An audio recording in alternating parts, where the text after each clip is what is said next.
Bonjour à toutes et à tous. Merci de nous rejoindre pour cette nouvelle série de webinaires. Il y a encore quelques jours, nous avons finalisé la série précédente qui était sur les enjeux de pollution lumineuse et aujourd'hui, nous avons le plaisir de lancer cette nouvelle série sur les observatoires du littoral, série que nous avons décidé d'initier avec nos collègues et amis du projet RECOS, Résilience des zones côtières, qui se passe dans l'océan Indien et qui est porté avec la Commission de l'océan Indien et soutenu financièrement par l'AFD, l'Agence française de développement, et le Fonds français pour l'environnement mondial. Alors, pourquoi les observatoires? Parce qu'effectivement, dans le cadre de nombreux développements de projets, mais pas uniquement, on retrouve la mise en place d'observatoires. Et aujourd'hui, à l'échelle mondiale, les observatoires des zones côtières sont vraiment un sujet parce que entre les impacts du changement climatique, mais l'ensemble des impacts des changements globaux, il est de plus en plus utile de suivre l'impact de ces changements et surtout de collecter ces données, de transformer ces données en informations, mais après de transformer ces informations en prise de décision. Et donc c'est tout cela qu'on va essayer de voir ensemble pendant ce cycle de 4 épisodes. Donc, le premier épisode aujourd'hui sera sur un cadrage un peu général et on a la chance d'avoir 4 invités avec nous aujourd'hui qui vont nous illustrer de différents exemples, de différentes situations à l'échelle de la planète sur les différents observatoires qu'ils pilotent, qu'ils suivent ou qu'ils mettent en œuvre. Donc aujourd'hui, on sera sur effectivement ces grands aspects du lancement, de la mise en place et la durabilité, qui est un enjeu majeur pour un observatoire, un enjeu qu'on retrouve justement dans la plupart des projets. Dans la plupart des projets, on décide de mettre en place un observatoire, mais après, il faut passer une étape. Il faut passer l'étape de la fin de projet. Comment cet observatoire, qui a été le fruit de beaucoup d'efforts, de beaucoup de réflexions et de financement, comment ces observatoires peuvent perdurer dans le temps. Donc c'est un peu tout ça qu'on va essayer de voir à travers cette nouvelle série, les 4 nouveaux épisodes consacrés aux observatoires du littoral. Petit rappel, des observatoires, un observatoire n'est pas un objectif en soi, c'est un moyen qui permet de mieux gérer, mieux anticiper, mieux préserver et surtout mieux agir sur les zones côtières afin d'arriver à un équilibre entre justement la vie humaine, les usages et la conservation de la nature et de la biodiversité et des paysages. Petit rappel, comme toujours au démarrage de nos webinaires, petit rappel sur le fonctionnement. Donc, nous avons aujourd'hui 4 invités qui seront avec nous aujourd'hui, qui ont participé à différentes tables rondes. Et vous qui êtes participants, vous aurez l'opportunité de poser des questions en direct.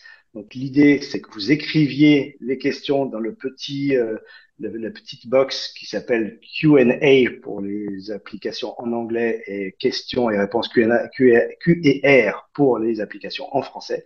Donc, vous écrivez vos questions ici et Victor, qui est en charge de l'organisation de ces webinaires, va collecter ces questions, va les synthétiser pour celles qui sont proches et va ensuite être votre porte-parole auprès des différents invités aujourd'hui. Nous avons aussi l'opportunité aujourd'hui d'avoir une traduction. Donc, vous pouvez aller sur le petit globe qui est là aussi sur votre application, qui s'appelle Interprétation, et vous choisissez le canal dans lequel vous voulez écouter ce webinaire. Vous avez le choix entre le canal français ou le canal anglais. Pour les speakers, ben, je vous remercie effectivement de faire attention à bien couper vos micros lorsque vous n'intervenez pas. Et rappelez-vous que vous êtes enregistré, puisque tout ça sera rediffusé sur les différents réseaux de RECOS, la COI, et du Conservatoire du Littoral. Alors, tout ceci se passe dans un cadre d'un partenariat. Nous sommes plusieurs, mais le portage général est le portage de ICO, qui veut dire Île Côté Océan. C'est une initiative qui a été lancée il y a maintenant 4 ans par différents partenaires à l'échelle internationale et qui vise à trouver non pas simplement une accumulation de problèmes, mais surtout à chercher des solutions entre différents acteurs, des acteurs qui peuvent être des ONG, des scientifiques, des institutions, des organismes publics ou privés, des entreprises qui, tout ensemble, essayent de trouver des solutions pour mieux préserver nos côtes et nos océans.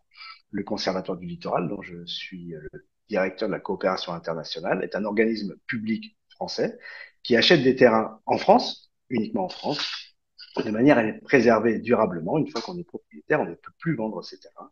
Et aujourd'hui, en France, on possède un peu plus de 13% du linéaire côtier qui sera protégé définitivement. Et nous fêterons notre 50e anniversaire l'an prochain.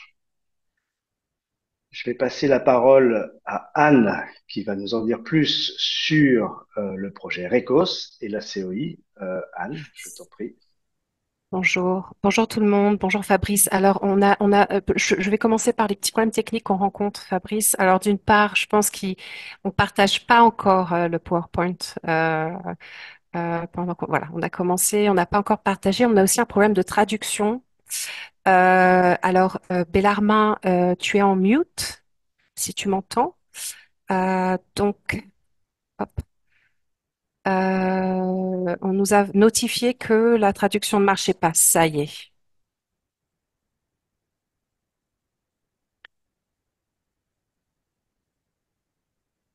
Ok, donc vous m'entendez bien?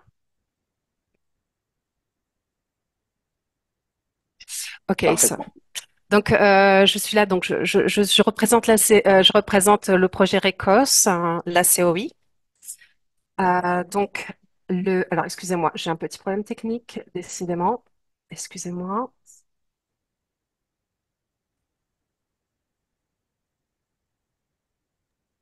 Tout va bien. Mais effectivement, on est un petit peu répartis sur toute la planète, là, entre différents intervenants qu'on retrouve de partout. Et donc, faut qu'on arrive à se mettre en phase, tous. Voilà, ça y est. Ça y est. Donc, je m'excuse. Je représente le projet RECOS, qui est un projet porté par la COI. Donc, la COI, c'est une organisation intergouvernementale qui regroupe 5 États membres insulaires, donc Madagascar, Comores, La Réunion, au titre de la France, Maurice et les Seychelles et qui porte des projets de coopération dans divers secteurs, dont la préservation des écosystèmes et la gestion durable des ressources. Et donc, nous portons un ensemble de projets pilotes dans l'océan Indien et menons un ensemble d'actions pour renforcer la résilience des populations et des écosystèmes côtiers donc dans le sud-ouest de l'océan Indien. Merci beaucoup. Maintenant qu'on a retrouvé le PowerPoint et la traduction, on va pouvoir aller de l'avant et merci encore Anne, pour cette précision sur ce projet et la série. Donc, comme je vous le disais, cette série se lance aujourd'hui avec les enjeux généraux, comment on met en place, comment on fait vivre et comment on s'inscrit dans la durée pour un observatoire. Le deuxième épisode qui sera la semaine prochaine mettra le focus sur les problématiques d'érosion côtière et les impacts du changement climatique. Ensuite, le troisième épisode sera lui consacré aux problématiques de biodiversité, de suivi et d'analyse de ces enjeux biodiversité sur les zones côtières. Et le quatrième épisode, lui, sera sur les dynamiques socio-économiques et effectivement comment est-ce que on récolte des données, on les transforme en informations de manière à pouvoir exploiter ces informations sur les activités et sur les usages côtiers de manière à pouvoir mieux agir pour mieux préserver durablement ces territoires. Euh, L'organisation aujourd'hui, eh ben, je me suis déjà présenté, c'est moi qui vais assurer la modération de ce webinaire. Je remercie mille fois Victor qui a été à la manœuvre avec ses collègues de RECOS sur le montage de ce cycle de webinaire. Et c'est voilà, donc je le remercie et c'est lui qui sera derrière la boîte à questions aujourd'hui. Vous le verrez apparaître tout à l'heure, tout en cheveux, lorsqu'il va venir reporter des questions que vous aurez posées sur la boîte à questions. Anne aussi, qui est en appui technique et fonctionnel et qui vient de vous présenter le projet RECOS et la COI. Et je remercie Berma, qui est l'interprète aujourd'hui et qui vous traduit dans les deux sens. Le programme de ce jour concernant l'épisode, nous aurons Nicolas qui va nous parler de la création et de l'animation d'un observatoire. Il va faire une introduction générale de manière à bien cadrer tout cela. Et après, on va faire une table ronde avec 4 personnes autour des enjeux de la création, du fonctionnement et de la durabilité de ces observatoires. On est sur un format un petit peu différent pour ceux qui suivent régulièrement nos webinaires. On est sur un format table ronde. Et aujourd'hui, autour de la table, nous aurons 4 invités. Nicolas Le Dantec, Moussa Sall, Julie Pani et Aïna Ledon nominé SOA qui malheureusement a un problème de caméra. Il est là, il vous entend, il va pouvoir prendre la parole, mais avec un problème de caméra, ce qui fait qu'on malheureusement on ne le voit pas à l'antenne. Ce que je vous propose, c'est que chacun des invités se présente et qu'ensuite on passe à la présentation de Nicolas. Je vais passer tout de suite la parole à Moussa Sall, qui va nous dire qui il est. Moussa, à toi la parole. Merci beaucoup, Fabrice. Bonjour à tout le monde. Moi, je m'appelle Moussa Sall. Je travaille au Centre civique-écologique de Dakar, qui est sous la tutelle du ministère de l'Environnement et de la Transition écologique. Moi, j'ai suivi des études supérieures en sciences naturelles à l'université Cheikh Anta Diop de Dakar, qui ont été sanctionnées par une maîtrise en sciences naturelles et un diplôme d'études approfondies en hydrogéologie. Et c'est bien après que j'ai entamé une thèse en géographie au laboratoire de l'Université du Mans en France. Et ma thèse avait porté sur les risques d'inondation dans la ville de Saint-Louis du Sénégal, qui est sous l'emprise des deux bras du fleuve Sénégal et aussi de l'océan Atlantique. Au niveau du centre écologique, depuis 2013, je travaille sur ces problématiques de gestion des risques côtiers, donc depuis 11 ans, au niveau du programme évaluation environnementale et gestion des risques. Merci. Merci beaucoup, Moussa. Effectivement, tu es un grand spécialiste et on est heureux que tu puisses aujourd'hui participer pour partager cette expérience. Tu auras plus la parole plus tard. La parole à Julie. Julie, je vais te présenter. Oui, bonjour à tous. Donc, Julie Pagny, je suis la directrice du groupement d'intérêt public qui porte le réseau d'observation du littoral de Normandie et des Hauts-de-France. Et donc, moi, j'ai suivi une formation universitaire en géomorphologie du littoral. Donc, j'ai un master 2 en gestion des écosystèmes littoraux. Donc, j'ai débuté ma carrière en étant ingénieur d'études dans un bureau d'études qui faisait de l'ingénierie littorale. Je m'occupais notamment de définir les routes de câbles de communication transmanche. J'ai ensuite travaillé pour un observatoire de la biodiversité en Bretagne, donc le GIP Bretagne Environnement. Et j'ai ensuite intégré le Conservatoire du littoral en tant que chef de projet européen sur un programme Interreg LICO qui s'intéressait justement à toutes les problématiques d'adaptation de 5 sites ateliers en Normandie et 2 sites en Angleterre face aux effets des changements climatiques et côtiers. Et j'ai donc repris la gestion du projet ROL, Réseau d'observation du littoral, en 2017, puis la direction du groupement d'intérêt public qui porte maintenant ce réseau depuis 2020.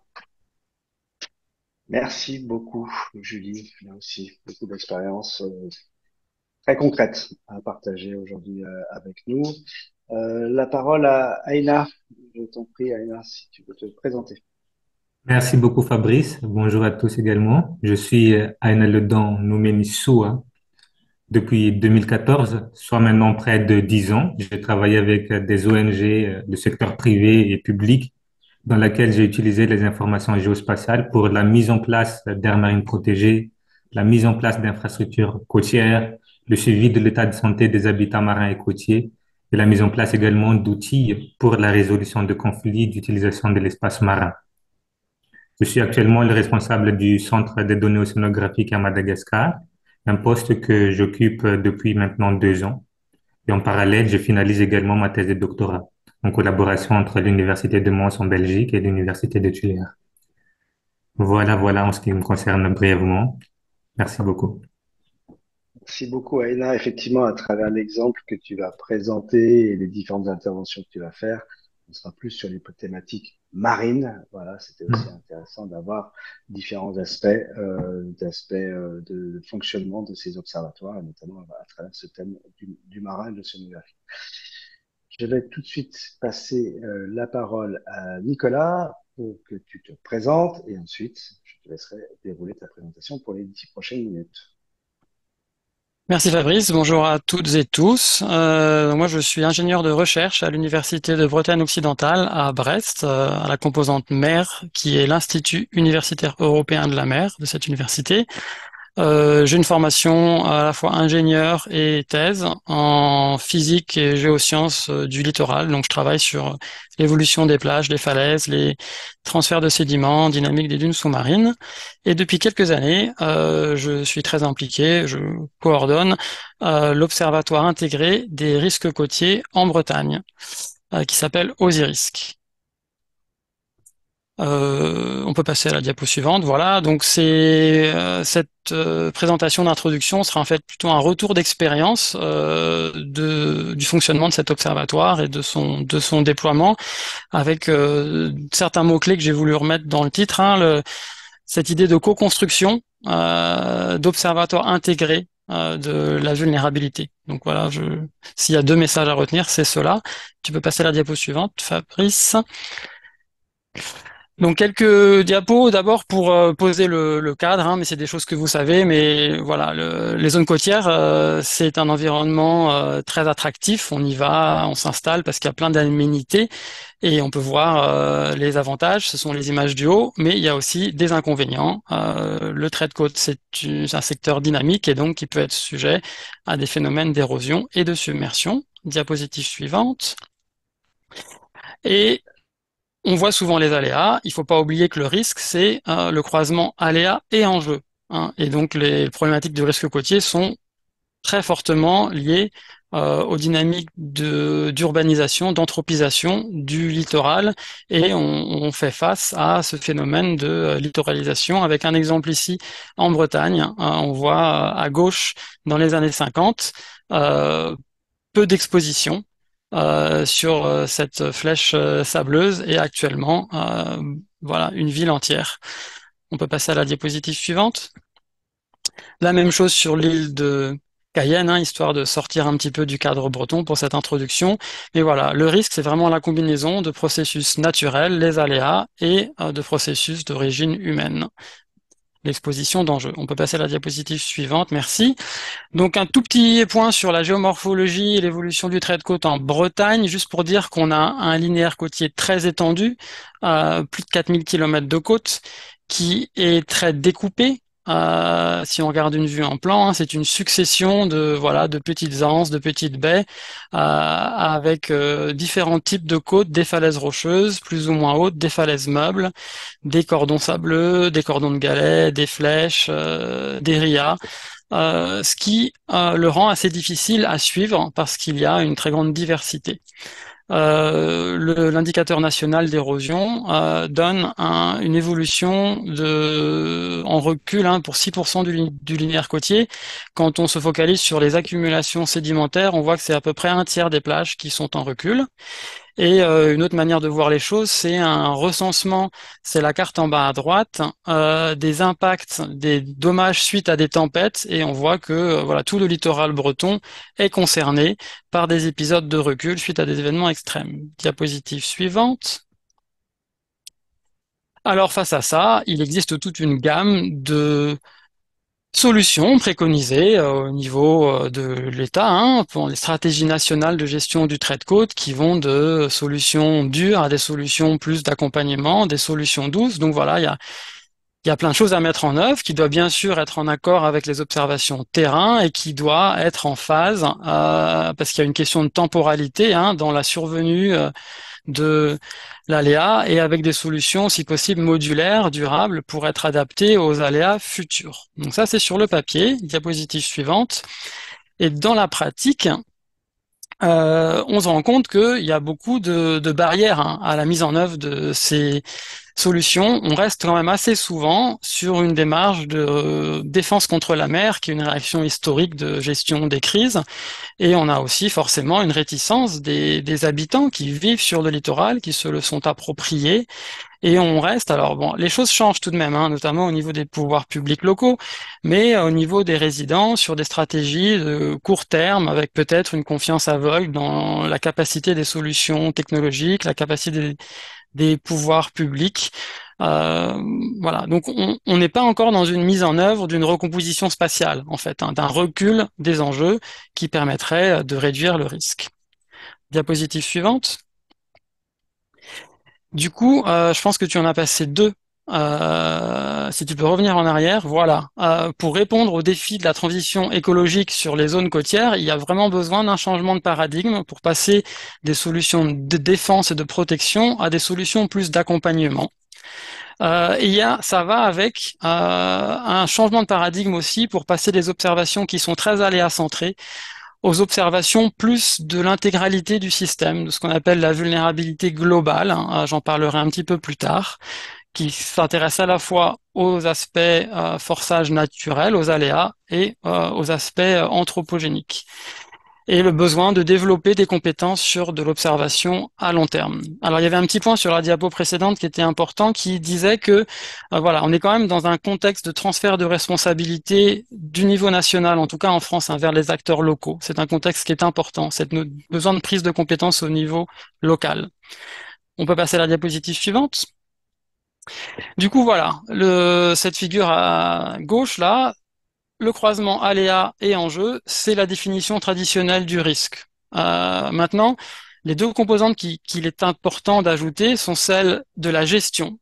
Il n'y a pas beaucoup d'observatoires qui font un suivi des dispositifs de gestion, et c'est ce qu'on propose, et les représentations sociales, c'est-à-dire ce que les gens pensent des risques. L'idée, c'est que ces deux dernières composantes, c'est là où on a les leviers d'action, en fait, justement pour réduire les enjeux, et c'est comme ça qu'on va pouvoir réduire le risque, parce qu'on a peu de leviers sur l'aléa lui-même. Donc c'est toute cette approche interdisciplinaire qui a été développée depuis assez longtemps à l'Université de Brest, avec voilà une quinzaine de collègues dans différents domaines de sciences de la vie et de la terre et de sciences humaines, tout au long de différents projets de recherche. On peut passer à la diapositive suivante.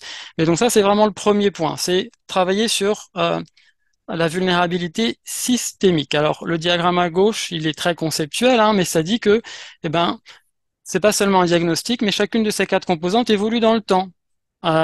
Et donc, pour avoir une idée de la vulnérabilité, c'est intéressant de regarder les trajectoires que le territoire prend sur ces quatre composantes. Et donc, pour ça, on a développé des indicateurs dans chacune de ces composantes et une manière de les représenter sur un maillage. Donc, c'est une spatialisation des données avec une taille de maille de 50 à 800 mètres. L'objectif de cette approche, c'est que ça nous permet d'agréger différentes composantes, donc croiser les aléas avec les enjeux, avec de la gestion pour avoir une vision globale. En bas à droite, on voit une capture d'écran d'une plateforme qui s'appelle OSI. C'est un web SIG interactif, le lien est mis plus haut, qui permet donc de naviguer dans la vulnérabilité, à la fois pour comprendre quels sont les déterminants de la vulnérabilité et aussi pour identifier les points chauds et les leviers d'action. On peut passer à la diapositive suivante. Le deuxième point dans le déploiement de cette méthodologie, maintenant, donc du concept à l'action, c'est d'avoir un partenariat, un cadre institutionnel. Ça a été possible sur le territoire du Finistère, grâce à des financements, mais grâce aussi à un soutien en ressources humaines pour la mise en œuvre de ce dispositif qui dépasse l'observation. On a l'observation, bien sûr, mais on a aussi de l'appui, de la sensibilisation, la formation, des composantes qui accompagnent, qui vont de pair avec l'observation, qui vont beaucoup plus loin dans la montée en compétences et dans l'appropriation des enjeux et des outils d'observation et d'une certaine expertise locale. On peut passer à la diapositive suivante. Donc, comment ça se passe dans la pratique, Les collectivités adhèrent de manière formelle pour indiquer qu'elles s'engagent dans une démarche autour de l'observation de la vulnérabilité aux risques côtiers d'érosion et de submersion. On travaille avec eux sur la mise en place des protocoles, principalement sur les aléas, mais pas seulement. On met aussi à disposition des outils de bancarisation des données, d'analyse des données. J'ai parlé de l'interface OSI, il y a une autre interface qui s'appelle MatDoc pour les données géomorphologiques. Et l'idée, c'est vraiment qu'on arrive à identifier, c'est la petite roue à droite, en fonction des dispositifs mis en place pour la gestion, où est-ce qu'il y a de la marge pour améliorer, où est-ce qu'il y aurait mieux à faire. Et du coup, développer des stratégies de gestion des risques côtiers en lien avec ce diagnostic de trajectoire de vulnérabilité. On peut passer à la diapositive suivante. Et le troisième point, pour mettre ça en place de manière très concrète, il y a vraiment un besoin d'engagement croisé et de co-construction entre les chercheurs et les acteurs du territoire. C'est de l'observation collaborative, donc pas participative avec les citoyens, le grand public, qui est aussi une très bonne option pour le développement d'un observatoire. C'est une manière d'acquérir les données, mais là, observation collaborative. Donc avec les gestionnaires, qui visent à la fois à produire des connaissances, mais aussi à faire de la science utile pour les acteurs de terrain. Donc en 4 étapes, j'en ai déjà un petit peu parlé, mais la formation, l'appui, l'optimisation des outils et les plateformes pour l'interprétation, l'analyse, la bancarisation et les outils d'aide à la décision. Et c'est un peu la fonction de l'IEM, la composante mer et littoral de l'Université de Brest, qui est un OSU, un observatoire des sciences de l'univers, avec donc toute une expérience sur le cycle de la donnée. On peut passer à la diapositive suivante, puis je vais décliner ces 4 points. Donc on a développé différentes actions de formation en salle, sur le terrain, des ateliers en impliquant des étudiants, la formation continue, la formation initiale, des supports, des guides méthodologiques, des documentaires explicatifs, un cours en ligne, donc toute une panoplie d'outils de formation. On peut passer à la diapositive suivante. L'appui sur le terrain pour la mise en place des suivis qui peuvent être faits à la fois en régie ou la collectivité peut aussi faire appel à un prestataire, mais on s'assoit autour de la table, on définit les sites prioritaires, on définit les protocoles, on les accompagne sur le terrain pour mettre en place les suivis, et on a notamment, en termes d'accessibilité des outils de mesure, contribué au déploiement d'un réseau collaboratif de bases GPS qui permet une mesure différentielle, donc d'avoir pour vraiment pas très cher, quelques centaines d'euros, de collecter de la donnée de qualité équivalente à celle qu'on peut avoir avec des outils beaucoup plus chers qui sont typiquement utilisés dans la communauté scientifique. C'est un outil opérationnel, les collectivités se le sont appropriés, ça a été vraiment déterminant dans le développement des capacités d'observation. On peut passer à la diapositive suivante. Et voilà, juste 2 diapos pour rappeler avec les liens les 2 plateformes de visualisation d'interprétation au moins préliminaire des données. À gauche, la soixantaine d'indicateurs pour l'analyse de la vulnérabilité systémique dans les 4 composantes, aléas, enjeux, gestion et représentation. Et à droite, un portail spécifique pour l'analyse des données de suivi de traits de côte, soit des traits de côte ou des profils de plage pour une analyse en volume. Diapositive suivante. Un petit bilan. L'image à droite, donc chaque couleur de point, c'est l'une des 4 composantes. On peut se concentrer sur les rouges qui représentent la composante des aléas.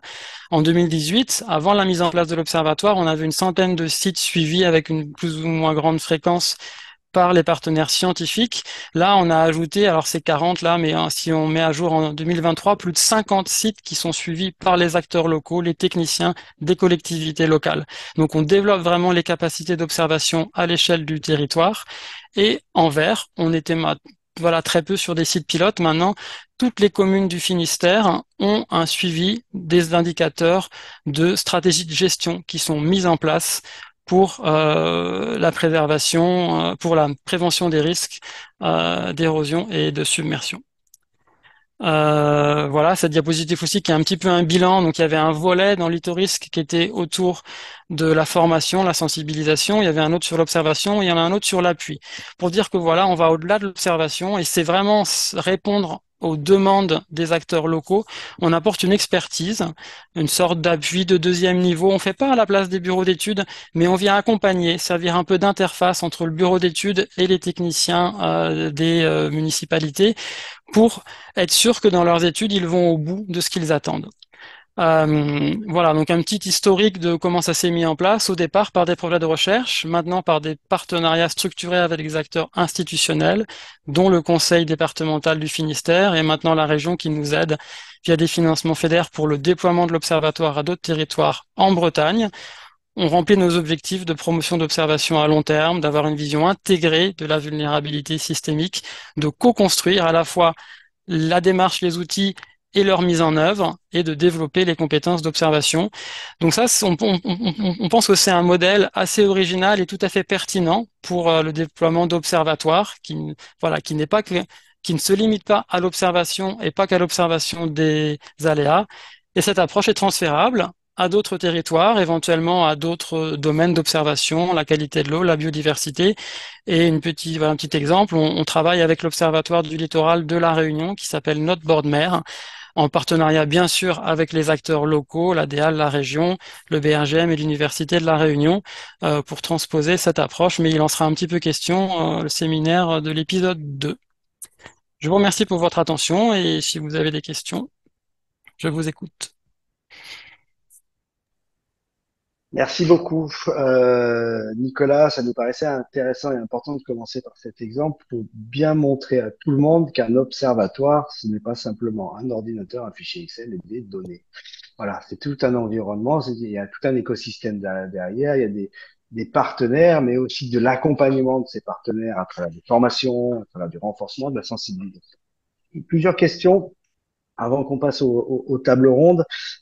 Si on a bien compris, ça ne part pas, le point de départ, ce n'est pas une commande publique, ce n'est pas la région, le département, la préfecture qui a commandé une observation du littoral. C'est une dynamique scientifique, si on l'a bien compris. Et comment est-ce que ça a justement passé le pas entre cette dynamique de recherche, voilà, de projet, à une dynamique un peu plus durable, inscrite dans le territoire avec justement des parties prenantes politiques, enfin, des décideurs et des collectivités locales. C'est effectivement ça. Au départ, c'est une initiative recherche qu'on a cherché vraiment à déployer au-delà de territoires pilotes. Et le Finistère est un département qui est un petit peu original par rapport aux autres départements en France parce qu'il s'est saisi tout particulièrement de cette question sur les risques côtiers. Il avait l'expérience pour les zones humides de dispositifs collaboratifs comme ça d'observation entre les acteurs du territoire et les scientifiques. Il était au courant de nos actions parce qu'il finance en parallèle des actions de recherche, des thèses et ils nous ont sollicité pour un appui suite aux hivers très tempétueux, enfin notamment l'hiver 2013-2014 où ils se sont retrouvés avec beaucoup de sollicitations de renforcement de dispositifs de défense contre la mer en urgence, à pas savoir comment prioriser. Et ils nous ont sollicité au départ plutôt pour un partage d'expertise et un appui. Et l'observation était une des composantes. Et c'est ensuite que, voilà, de fil en aiguille, ils ont été convaincus par cette approche intégrée d'un observatoire et qu'ils nous ont aidés à le mettre en œuvre. Une autre question sur la durabilité, même si c'est un point qu'on abordera tout à l'heure dans le cadre de la table ronde. Tout à l'heure, tu as dit qu'il y avait des collectivités qui adhéraient. Est-ce que cette adhésion est payante? Est-ce qu'il y a des ventes de services? Comment ça fonctionne d'un point de vue business model? À ce stade, elle n'est pas payante et l'observatoire, il fonctionne à la fois grâce à un soutien financier du conseil départemental et aussi grâce à des projets de recherche. On essaye d'avoir de plus en plus d'acteurs institutionnels, mais on cherche plutôt à ce que ce soit à l'échelle régionale ou les autres départements de la Bretagne qui permettent le fonctionnement de cet observatoire parce que si on s'appuie sur un financement des collectivités, ça crée un petit peu une inégalité entre les territoires avec des métropoles qui ont beaucoup de moyens et des territoires parfois plus ruraux qui vont ne pas avoir ni compétences ni moyens. Donc on cherche vraiment à pouvoir répondre aux besoins de tous les territoires et vraiment à développer les compétences en interne. Et en fait, on les sollicite déjà non pas financièrement, mais par leur temps, le temps qu'ils investissent pour recevoir les formations, pour partager leur expertise, partager leurs données et s'engager dans une démarche de suivi. Donc, ils contribuent déjà financièrement d'une certaine manière. Merci beaucoup. Une dernière question un peu double avant de passer à la table ronde, mais justement cet enjeu de compétences, toutes les collectivités, notamment les petites collectivités rurales ou les collectivités de certains pays où effectivement les services au sein, les services techniques au sein de la collectivité ne sont pas ni nombreux ni forcément d'un niveau de compétence suffisant. Est-ce que c'est compliqué de former ces services à cette collecte de données? Est-ce que ça permet de produire des données suffisamment robustes et exploitables? Et dernier point, est-ce que ce sont ces services-là qui exploitent les données ou est-ce que c'est à travers une centralisation qui vous permet, vous, en tant que chercheur, d'analyser, de mieux comprendre, de tirer des informations depuis ces données? Voilà. Les compétences, la robustesse des données et la centralisation ou pas. Alors, ce que le portage université de l'Observatoire permet, c'est de mettre à disposition des outils à la fois pour le suivi et pour la bancarisation des données. Donc, dans la pratique, les données sont centralisées sur des serveurs de l'IUEM mais sont disponibles aussi, voilà, pour qu'elles puissent être diffusées à tous. Mais l'idée, c'est que les acteurs qui collectent la donnée soient le plus autonomes possible, donc qu'ils puissent charger eux-mêmes leurs données et faire au moins les premières étapes d'interprétation et de valorisation par eux-mêmes. Et on est toujours présent en appui pour aider à l'interprétation, mais l'idée, c'est vraiment de développer les compétences sur toute la chaîne. Et c'est voilà l'idée d'avoir des plateformes ouvertes et interactives, c'est pour que les gens qui collectent la donnée puissent à la fois comprendre d'où vient l'incertitude dans les données, qu'est-ce que ça veut dire des données d'une certaine qualité, qu'ils acquièrent une culture de ce qu'est la donnée de terrain pour aussi comprendre par rapport à l'observation ce qu'elle a donné de modélisation et qu'ils puissent manipuler par eux-mêmes. Donc voilà, l'idée c'est vraiment qu'ils soient le plus autonomes possible et qu'on vienne uniquement en soutien. Donc bien sûr, ça demande beaucoup d'efforts de formation, beaucoup de disponibilité de leur part et beaucoup d'efforts de formation en continu de notre part, ne serait-ce que parce qu'il y a du renouvellement de personnes. On voit que ça fonctionne très bien. On voit qu'il faudrait mettre plus l'accent, mais c'est une question de disponibilité de leur part sur la formation des élus, puisque l'action repose vraiment sur un binôme technicien-élu. Et ensuite, après, en termes de est-ce qu'ils ont les ressources, ben, nous, on est quand même très aidés sur le sujet érosion et submersion en France, puisqu'il y a des réglementations très récentes, la loi GEMAPI, la loi climat et résilience. Donc, sur la première, c'est pour les systèmes d'endiguement, la deuxième, c'est pour les cartographies de projection du trait de côte, qui demandent en fait aux collectivités de prendre ces compétences en main. Et la manière par laquelle ça s'est passé de manière très pragmatique, hein, bien souvent, en fait, c'était des étudiants de nos masters qui commençaient par un stage parce que voilà, on approchait les collectivités où elles venaient vers nous sans savoir comment commencer. Et souvent, un stage, c'est une manière pas très chère de faire un premier diagnostic, de prendre en main les choses, de mettre le pied à l'étrier. Puis les gens sont restés en contrat court et puis en contrat long.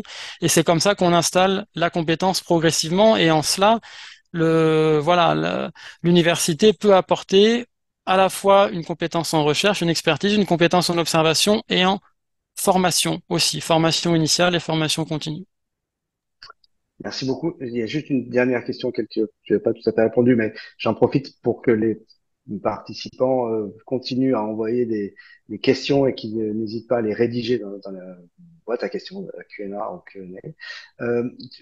Concernant la robustesse des données produites, est-ce que on peut, en tant que chercheur, puisque si j'ai bien compris, les collectivités locales sont en capacité de collecter et d'exploiter au mieux ces données, mais pour, pour l'échelle de leur commune ou du territoire concerné.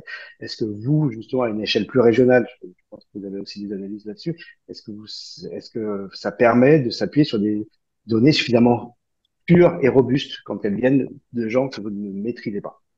Oui, effectivement, j'avais pas répondu à cette partie de la question. Merci du coup de la reposer. Et effectivement, l'idée c'est que les données soient d'une qualité équivalente aux données scientifiques pour que ça puisse être utilisé pour des analyses scientifiques comme pour un outil d'aide à la décision. Et c'est pour ça que on a mis entre les mains des collectivités des outils qui permettent cette acquisition de précision équivalente, hein. On est sur des données de précision centimétrique et on les forme aussi au protocole terrain, voilà, pour être sûr que les levées soient réalisées, disons, dans les règles de l'art, hein, si on veut, mais on les accompagne sur le terrain pour la collecte de données jusqu'à ce qu'ils soient autonomes, on valide avec eux les données. Donc effectivement, c'est bien, il n'y a pas, c'est pas une donnée de qualité secondaire, on est vraiment sur des données de qualité équivalente. Merci beaucoup déjà pour toutes ces précisions par rapport à ce cas d'étude un peu atypique, j'allais dire, mais assez large dans sa mise en œuvre. Ce que je vais vous proposer désormais, c'est qu'on passe à la phase table ronde où trois autres invités vont se joindre à nous et je vais leur laisser l'un après l'autre présenter les webinaires, les observatoires dans lesquels ils travaillent, dans lesquels ils interviennent, ou qui pilotent, et pour nous en dire un peu plus sur comment ça marche en quelques mots, en 3 minutes. Moussa, si tu peux prendre la parole pour nous présenter l'Orloa, un observatoire régional pour l'Afrique de l'Ouest. Je te laisse la parole pour 3 ou à 4 Oui, minutes pour nous présenter et après tu resteras avec nous pour répondre aux différentes questions. Questions que vous n'hésitez pas à continuer à poser dans la boîte à questions. Je t'en prie, Moussa, tu peux réouvrir ta caméra si tu peux et ton micro. ouais. Merci beaucoup, Fabrice. La caméra est bloquée par l'animateur. J'ai reçu ce message-là. Donc, la caméra est fermée. Euh, L'Observatoire du littoral ouest africain a une dimension régionale. La caméra est revenue avec 12 pays qui sont membres de cet observatoire-là, de la Mauritanie jusqu'au Bénin et Sao Tomé et Principe. Donc, la dimension régionale est vraiment une réalité. Et ce linéaire-là s'étale sur plusieurs milliers de kilomètres. Euh, une géomorphologie marquée par la dominance de roches meubles sédimentaires à 95%, ce qui met en exergue tout de suite le sujet d'étude qui nous préoccupe, les régions côtières. Mais il y a d'autres sujets d'étude quand on considère les enjeux démographiques, parce que dans cet espace-là également, plus de 50% de la population urbaine est localisée sur les littorales. Donc, les aspects de submersion marine, inondation, sont des sujets qui nous préoccupent au premier plan. Il y a également des enjeux de biodiversité énormes, avec 48% de cet espace-là qui est constitué d'écosystèmes de mangroves. Donc, les aspects, les sujets d'étude sur la pollution par les hydrocarbures, par exemple, c'est une question qui nous intéresse au premier plan. Le processus de mise en place de cet observatoire-là a démarré en 2018 avec le projet d'investissement pour la gestion des zones côtières, la résilience des zones côtières en Afrique de l'Ouest, lancé dans le cadre du projet WACA, donc, avec l'appui de la Banque mondiale.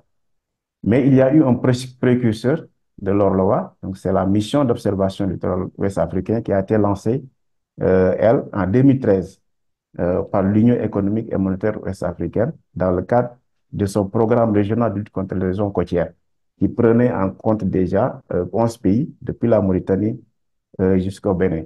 Et à ce jour, c'est le centre psychologique qui a en charge la mise en œuvre de cet observatoire-là par délégation de l'UEMOA.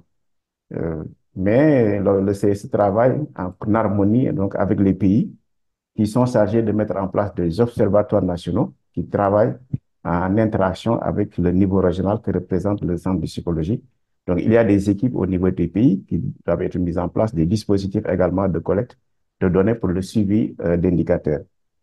Au niveau régional, donc, nous avons identifié des indicateurs que le CSE se charge de suivre sur le trait de côte, donc sur la pollution, sur les aménagements, donc tous ces enjeux qu'on a identifiés. Et également, ces mêmes indicateurs sont suivis au niveau des pays, avec aussi d'autres spécificités, par les observatoires nationaux qui sont en train d'être mis en place.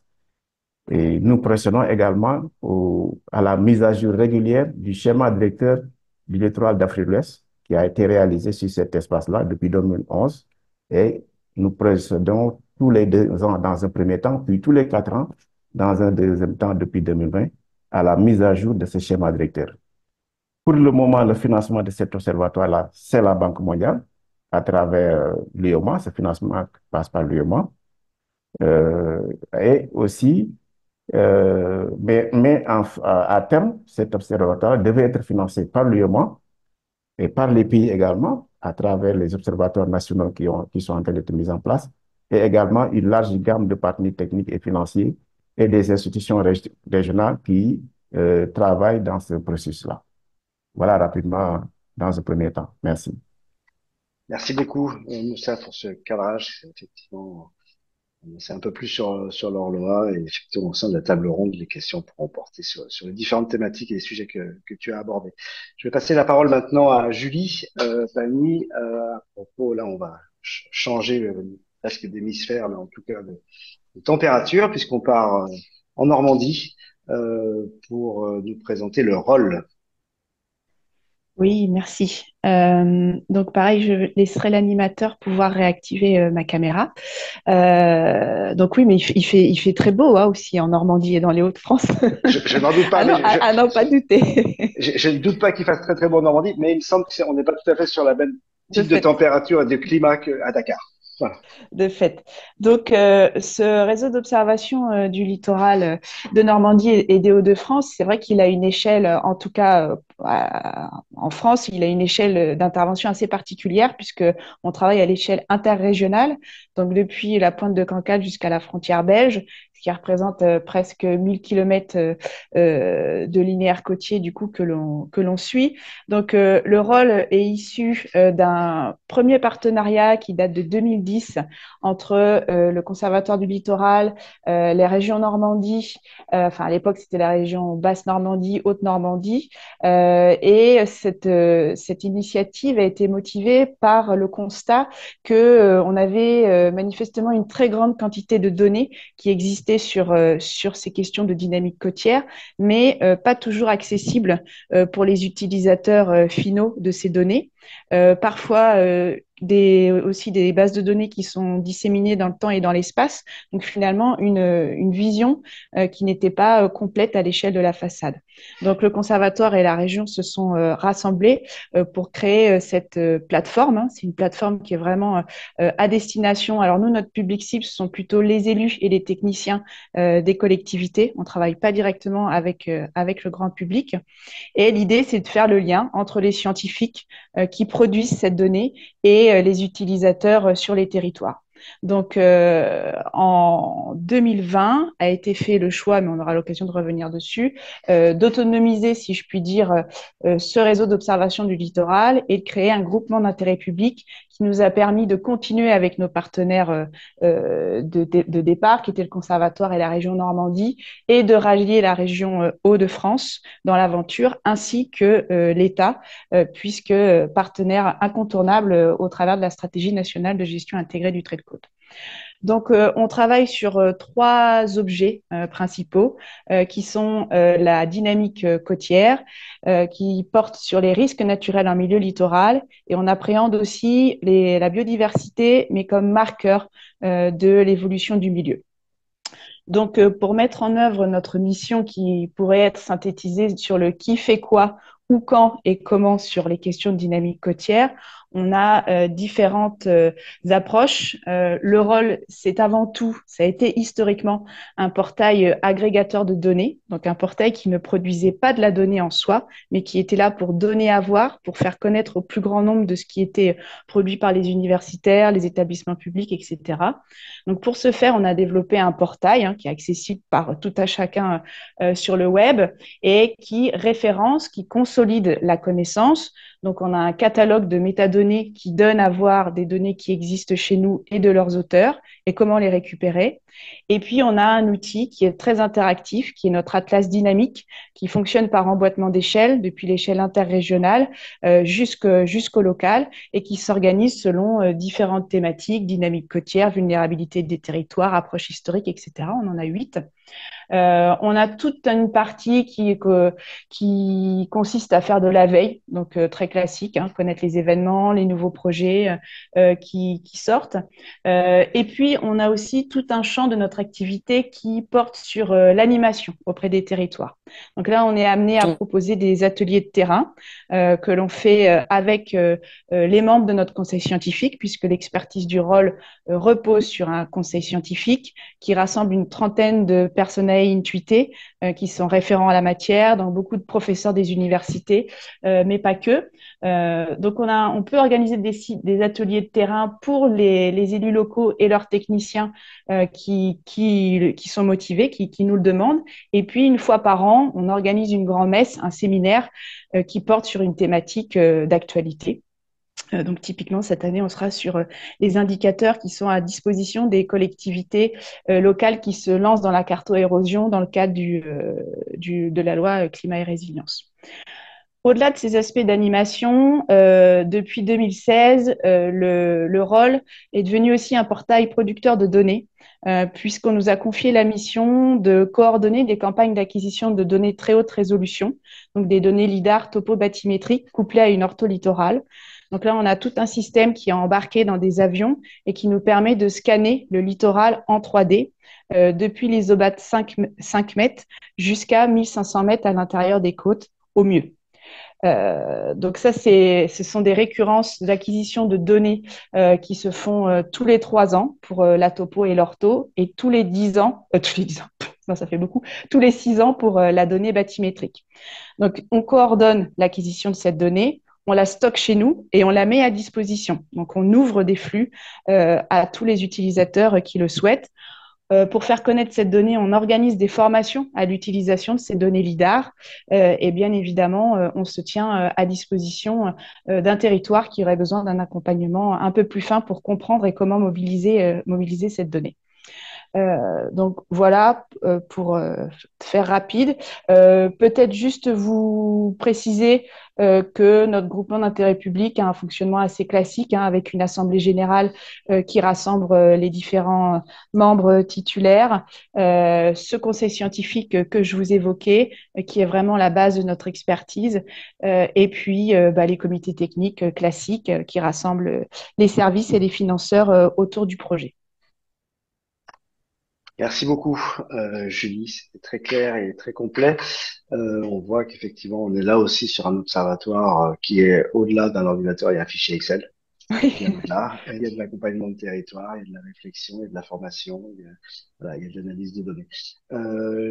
Avant de passer la parole à Aïna, qui va nous présenter son observatoire océano autour de Madagascar, je vous rappelle que la table ronde va se passer en 3 temps et que vous pouvez commencer à poser votre question toutes d'ores et déjà sur les sujets de création. Comment est-ce qu'on initie un observatoire? Le deuxième sujet sera sur le fonctionnement. Et le dernier sujet sera sur la durabilité. Commencez à nous envoyer les questions que vous voulez relayer aux différents panélistes, prioritairement sur les sujets création, comment est-ce qu'on arrive à initier, comment est-ce qu'on arrive à mettre en œuvre et à faire émerger dans la durée un observatoire. Aïna, je te laisse la parole pour présenter l'observatoire sur Madagascar. Merci beaucoup, Fabrice. Le MDNODC, appelé aussi le CNDO, Centre national des données océanographiques, a été mis en place à l'IHSM en décembre 2000 par 4 ministères à Madagascar, ministère de l'enseignement supérieur et de la recherche scientifique. Et il y a eu aussi le ministère de l'Éducation nationale, le ministère de la météorologie et le ministère de l'Environnement à l'époque, hein, avec l'appui de la COI UNESCO, Commission océanographique intergouvernementale de l'UNESCO. Et la gestion du CNDO est pleinement assurée par l'IHSM, Institut à l'éthique et des sciences marines.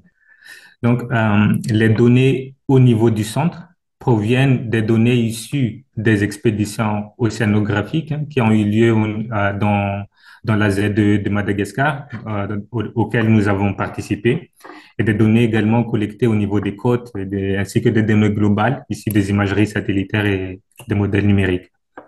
La mission du centre, c'est d'assurer la collecte, l'archivage, le contrôle de qualité et la dissémination de ces données océanographiques à différents utilisateurs. Maintenant, nous, nous, nous travaillons au-delà de l'aspect où l'on génère et archive des données uniquement, c'est-à-dire que nous nous orientons progressivement dans l'aspect comment traduire ces données en informations pour mieux supporter les décisions. C'est ainsi, par exemple, que nous avons intégré le consortium régional Marcosio, Marine and Coastal Services for the Southern Africa and the Indian Ocean. Et dans ce consortium, ça inclut plusieurs pays de la région du sud-est de l'océan Indien. Le but, c'est de pouvoir traduire des informations océanographiques en différents produits, tels la sécurité en mer, la détection des zones de pêche potentielles, le suivi des risques côtiers et des habitats critiques marins. Voilà. Le financement du centre, enfin, est entièrement assuré par l'IHSM à travers des projets régionaux dont nous faisons partie, comme je venais de mentionner, et également à différents projets internationaux que nous avons obtenus en collaboration avec d'autres universités et d'autres institutions de recherche. Voilà brièvement donc concernant le CNDO. Merci. Merci beaucoup, Aïna. Je vais proposer à Julie et Moussa de rallumer leur caméra, puis on va passer tout de suite à la premier thème. Voilà, premier sujet. Comment est-ce qu'on crée un observatoire. Alors, effectivement, vous pouvez parler au titre de l'expérience que vous avez, vous, dans les observatoires, mais aussi plus largement dans les observatoires que vous connaissez. Moussa, tu as la chance de travailler avec des observatoires nationaux dans différents pays, etc. Une des premières questions, et puis n'hésitez pas à continuer à poser vos questions dans la boîte à questions. On en a déjà certaines que Victor est en train de réunir et je vais lui passer la parole dans quelques minutes pour qu'il vous rapporte les questions de la boîte à questions. Première question, comment ça naît? Comment l'idée naît et quels sont les acteurs que vous connaissez qui font que ça peut marcher ou c'est des acteurs qui font que à l'expérience ça n'a pas trop marché? Voilà, c'est une question un peu générale, mais Nicolas nous en a parlé. Le point de départ de l'observatoire en Bretagne, c'était plutôt des scientifiques, le monde de la recherche qui s'est mobilisé. Est-ce qu'il y a, d'après vous, d'autres modèles qui font que ça peut marcher sur le long terme lorsque ce sont d'autres acteurs qui se mobilisent pour la création d'un observatoire? Julie. Oui, je me lance. Alors, moi, c'est un petit peu plus un mixte par rapport à ce qu'a vécu Nicolas, puisque c'est à la fois un universitaire, donc le professeur Stéphane Costa de l'Université de Caen, et le délégué de rivage du Conservatoire du littoral en Normandie, qui ont eu cette idée, en fait, qui ont fait germer l'idée d'avoir cette entrée unique. Disponible pour des acteurs qui sont non initiés, qui sont non techniciens, mais qui sont pour autant impliqués dans la gestion du littoral, d'accéder à cette information, à cette donnée qui est produite et qui finalement n'est pas toujours accessible. Non pas que les chercheurs ne souhaitent pas la donner, mais voilà, il n'y a pas un lien direct, fluide entre un élu d'une collectivité et un chercheur d'une université ou d'un établissement public. Donc ça a été vraiment de faire ce lien, cette passerelle pour être facilitateur entre les gestionnaires qui doivent prendre des décisions pour tous les jours et puis pour le futur de leurs littoraux et puis les producteurs de la donnée. Donc, le constat était là aussi au sein des régions Basse-Normandie, Haute-Normandie, Picardie, qui, pareil, se voyaient approchés par des élus, des gestionnaires qui étaient en quête de données. Et ces institutions se sont retrouvées parfois à payer plusieurs fois une même acquisition de données sans pour autant avoir la main. Et de toute façon, c'est pas dans leur mission régalienne de pouvoir faire ça. Donc vraiment l'idée d'avoir une plateforme facilitatrice, un point d'entrée unique qui permet à tout à chacun de pouvoir trouver de l'information et faire savoir aussi si elle n'existe pas. OK, là, c'est effectivement légitime de faire appel à un bureau d'études ou autre pour pouvoir faire l'acquisition de cette donnée. Merci beaucoup. Moussa, tu voulais réagir? Partager des expériences. Oui, et Fabrice, pour l'Afrique de l'Ouest, c'est purement une volonté politique. Parce que c'est parti d'un constat de la prévalence qui augmentait de plus en plus des risques côtiers et régions côtières submersion. C'est donc l'UEMOA, l'Union économique et monétaire ouest africaine, qui regroupe 8 pays, qui a déjà lancé l'idée en 1997 par la réunion des ministres à Cotonou.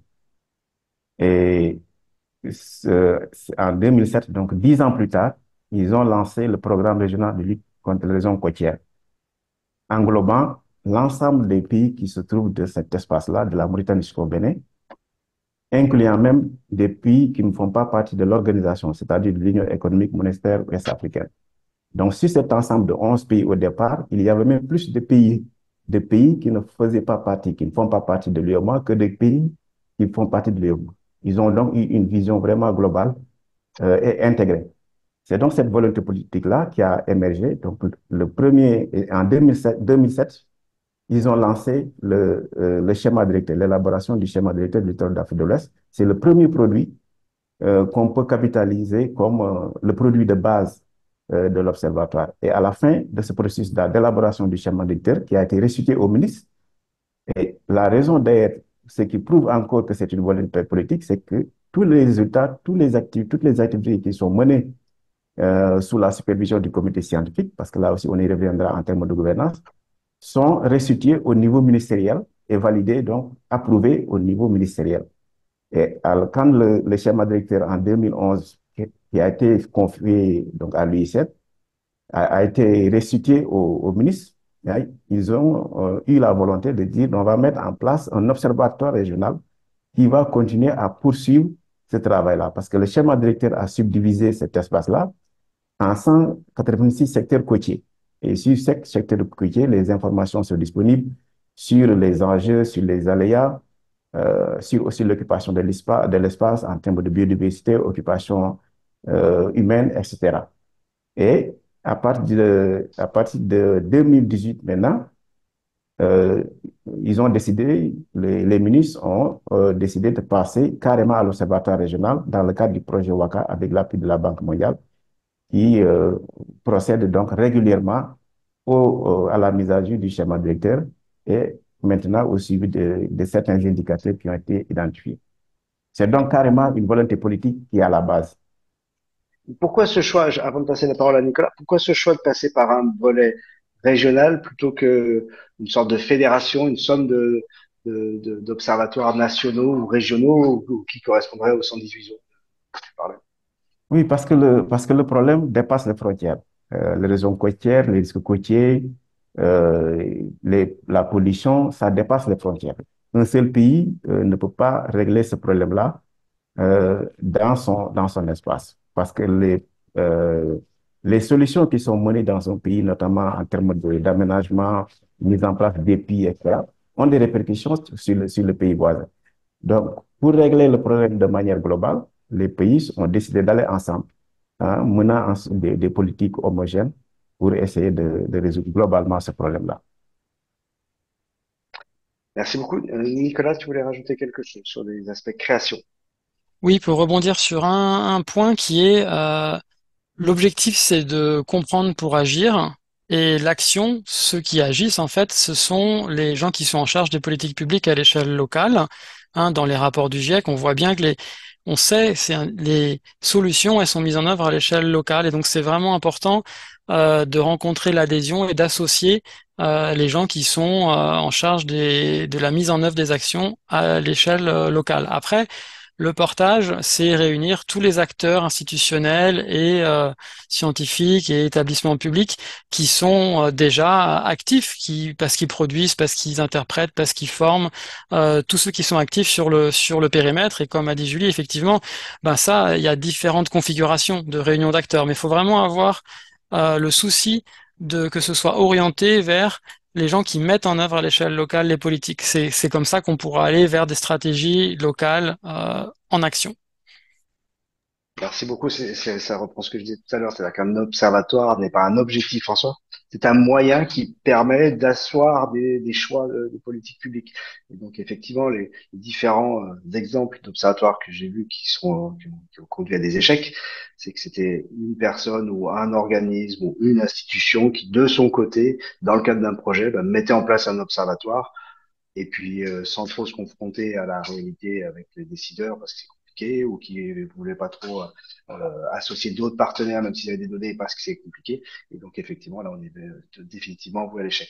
Avant de passer la parole à Victor pour d'autres questions, d'abord ta question, peut-être Aïna si tu veux, si tu as des réactions de ton côté sur le mode de création d'un observatoire, qui l'initie, quels sont les acteurs qu'il faut, à ton sens, impliqués dès le départ. Ok, merci encore Fabrice. Le National Oceanographic Data Center, c'est-à-dire le CNDO de Madagascar, a été mis en place suite à l'initiative de la COI UNESCO, en fait. En fait, l'idée au départ, c'est que, étant donné que dans la COI, il y a plus de 150 pays membres, et parmi ces 150 pays, il y a 55 qui possèdent des NDC, c'est-à-dire des CNDO comme le nôtre, en fait. En fait, l'objectif, c'est de pouvoir améliorer le partenariat global, améliorer le partage des données océanographiques à l'échelle globale, parce que nous savons tous que les océans sont très vastes, ils occupent 70% de l'espace, de la planète. Donc, collecter des données régulières, des données représentatives à l'échelle de la planète, ça coûte beaucoup d'engagement. Donc, avoir ces centres-là, en fait, ça facilite les échanges, ça facilite le partage des données. Voilà en gros la raison pour laquelle le CNDO a été construit en 2000. Et une fois que l'initiative a été créée, euh, le support a été facilité par nos ministères à Madagascar, savoir le ministère que je venais de mentionner tout à l'heure, les 4 ministères dont je venais de mentionner. Ouais. Merci beaucoup. On voit effectivement plusieurs types d'origines, hein. En Normandie, une rencontre entre des acteurs de la conservation du littoral, le conservatoire du littoral et des scientifiques en Bretagne, et des décisions politiques pour ce qui est de l'Afrique de l'Ouest, une organisation internationale pour ce qui est de Madagascar. L'idée étant, effectivement, c'est qu'après, ces acteurs ne restent pas seuls et sachent s'entourer pour pouvoir euh, contribuer à sensibiliser et puis à faciliter après la prise de décision. Victor, si tu as des questions. Oui, bonjour à tous. Merci pour vos interventions. Alors, on a plusieurs questions qui nous sont arrivées. Déjà, une première question pour Aïna, une petite précision. Quelqu'un se demandait justement si le CNDO se concentrait sur une région en particulier de Madagascar ou s'ils avaient les moyens d'action, si vous avez les moyens d'action d'agir sur cette grande île. Merci. Comme je venais de le dire, il y a plusieurs CNDO, il y a plusieurs NODC dans le monde entier. Donc au niveau de Madagascar, nous nous concentrons uniquement que ce qui concerne les données océanographiques à l'échelle de notre pays uniquement. Ok, merci beaucoup. Et on avait une autre question que Nicolas y a répondu dans le chat, mais peut-être que Moussa, Julie ou Aïna, vous avez des complémentarités à apporter. Donc, c'est François-Xavier qui nous dit qu'il est dans la démarche de création d'un observatoire donc, local pour son territoire. Peut-être que ça peut être aussi le cas pour des observatoires nationaux ou internationaux. Et il reprenait le fait que Nicolas présentait que qu'un observatoire ne doit pas être uniquement centré sur les aléas et il voulait en savoir plus un peu sur la démarche de réflexion. Est-ce que d'entrée de jeu, tous les axes ont été menés, donc il parle des aléas, de l'exposition, de la suivi de gestion, etc. Ou si au début, certains enjeux ont été ciblés. Voilà, je sais pas, peut-être Moussa, Julie ou Aïna. Julie. Donc déjà, enfin, juste un petit conseil retour d'expérience que Nicolas vit aussi avec nous, c'est que quand on est sur cette étape de création d'un observatoire en France métropolitaine ou d'outre-mer, il faut connaître la présence du réseau national des observatoires du trait de côte qui rassemble l'ensemble des réseaux d'observation et observatoires déjà consolidés sur le territoire, mais qui est là aussi. Alors, d'une part, c'est un espace de brainstorming entre nous, de partage, de retour d'expérience, mais qui peut être là aussi pour accompagner des acteurs qui se lancent aussi dans l'aventure. Donc, le réseau national des observatoires du trait de côte, il y a une plateforme qui est disponible en ligne et ça peut être tout à fait éclairant lorsqu'on se lance dans cette dynamique. Moi, concernant le choix des thématiques qui sont suivies au rôle, tout simplement, c'est lié à la composition de mon conseil scientifique, qui est donc qui s'intéresse à cette question de la dynamique côtière, dans une entrée qui est relativement pluridisciplinaire. On est encore très sédimentaux, géomorphologie littorale. En tout cas, on rassemble un certain nombre de géographes, géographie physique. Il n'en demeure pas moins que vu les sujets d'actualité, les projets d'actualité en cours, on s'ouvre de plus en plus à des thématiques qui sont liées à la vulnérabilité, à l'exposition des acteurs et des biens face à ces aléas. Donc, c'est aussi des thématiques qui peuvent évoluer, qui peuvent venir abonder ce que l'on fait déjà en fonction de l'actualité du moment. Donc, charge à nous ensuite, bien évidemment, de solliciter des chercheurs qui viendront apporter des thématiques différentes dans nos réflexions. Merci beaucoup, Julie. Moussa, je te laisse répondre sur cette question et je te en pose une autre en plus D'accord. sur les spécificités liées au développement d'observatoires du littoral par rapport aux pays en développement. C'est-à-dire que là, on a vu qu'en France, c'était extrêmement structuré, il y a des réseaux nationaux, il y a des échanges et des organisations. Effectivement, ça fait des années qu'on a ça avec des financements, des capacités, enfin voilà, et une structuration euh, administrative. Euh, je te laisserai répondre aussi, voilà, parce que tu connais pas mal d'observatoires en Afrique, les spécificités sur la création de le développement de ce type d'observatoire. Je t'en prie. Merci Fabrice. Donc, sur la précédente question, d'abord sur la prise en compte des aléas et des enjeux. Nous avons plus globalement ces dimensions-là, ces deux dimensions-là, les aléas et les enjeux, donc surtout les enjeux liés au bâti et à la démographie. Donc, on travaille également sur ces indicateurs-là. Et comme tu le dis aussi, Patrice, c'est une réalité hein, dans nos pays en Afrique de l'Ouest en développement. C'est une particularité, effectivement, parce que on part avec beaucoup de déficits, notamment des déficits de dispositifs de collecte d'informations, également des déficits d'organisation même des équipes dans les pays qui doivent être en charge de la collecte de toutes ces données-là dans le cadre des observatoires. Euh, on a été en face d'un déficit de dispositifs d'observation avec des équipements qu'il fallait mettre en place et aussi des capacités techniques également à mettre en place. Et il y a également l'aspect financement. On s'est rendu compte qu'il était un peu difficile au niveau de nos pays de prendre en compte le financement de ces observatoires nationaux et le fonctionnement des équipes. Donc ça, c'est vraiment des questions auxquelles nous sommes confrontés. C'est vrai qu'il y a une spécificité, c'est-à-dire que vous êtes éligible à certains types de financements internationaux comme la banque, le GEF, l'AFD, etc., qui vous permettent de lancer et d'initier.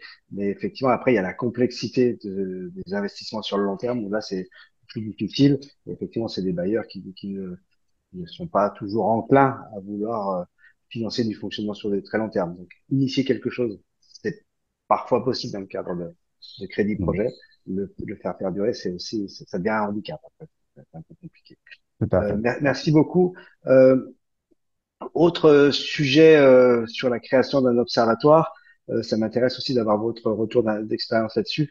Les principales difficultés rencontrées, voilà, par grande thématique, est-ce que c'est effectivement l'implication des différents acteurs? Est-ce que c'est la recherche de financement? Est-ce que c'est un sujet plus technique, j'allais dire, de fixation de protocoles, de, de collecte de données initiales, de mettre en place des conventions avec les différents partenaires. Enfin voilà, quelles sont les grandes difficultés, les grands thèmes de difficultés rencontrés et quels sont voilà les petits tips ou les petites solutions que vous pourriez là aussi échanger, qui seraient utiles à toutes les personnes qui nous écoutent et qui elles aussi sont en train ou veulent développer des observatoires.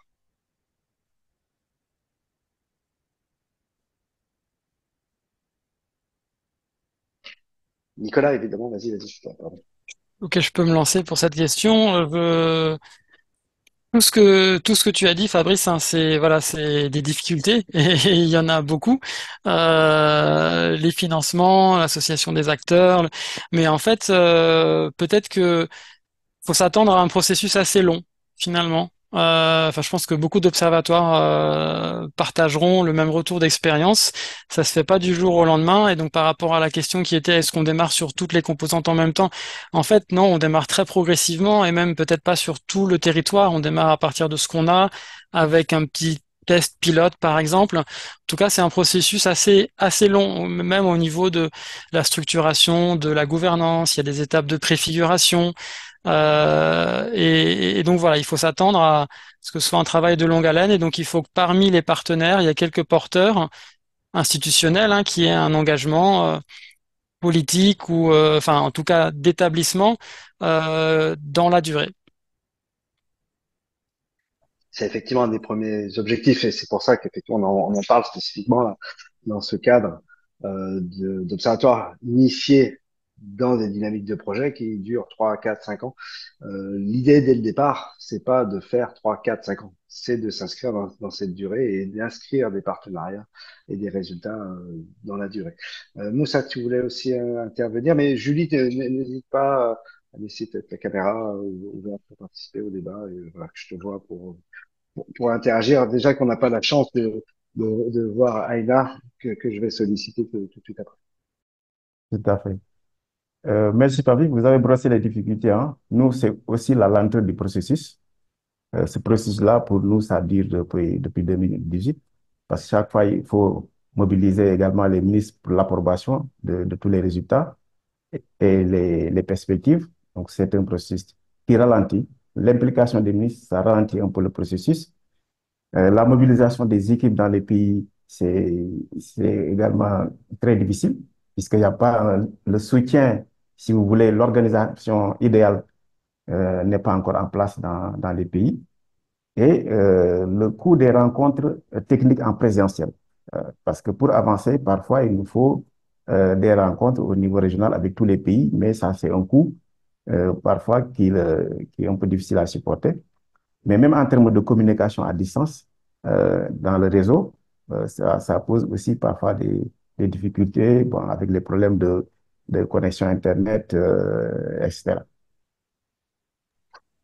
Merci beaucoup. Effectivement, là, tu démultiplies les complexités dès que ça devient régional, enfin international. Déjà, un observatoire régional, comme on m'a dit, c'est pas simple, il y a des difficultés, mais là, entre une démultiplication d'observatoires nationaux jusqu'à un observatoire régional, les coûts, les lenteurs, etc., c'est toujours effectivement des difficultés complémentaires, même si c'est aussi un intérêt très intéressant d'avoir cette approche internationale, comme tu le disais, puisque ces enjeux n'ont pas de frontières. Aïna, si tu veux réagir sur les principales difficultés auxquelles vous avez été confrontés et sur lesquelles vous avez réussi à trouver des parades. Oui, merci. Nous, de notre côté, j'ai rencontré plusieurs centres de données océanographiques ici en Afrique, hein, et les difficultés sont pareilles partout. Les ressources matérielles, financières, l'insuffisance de personnes qualifiées pour travailler justement sur ces données.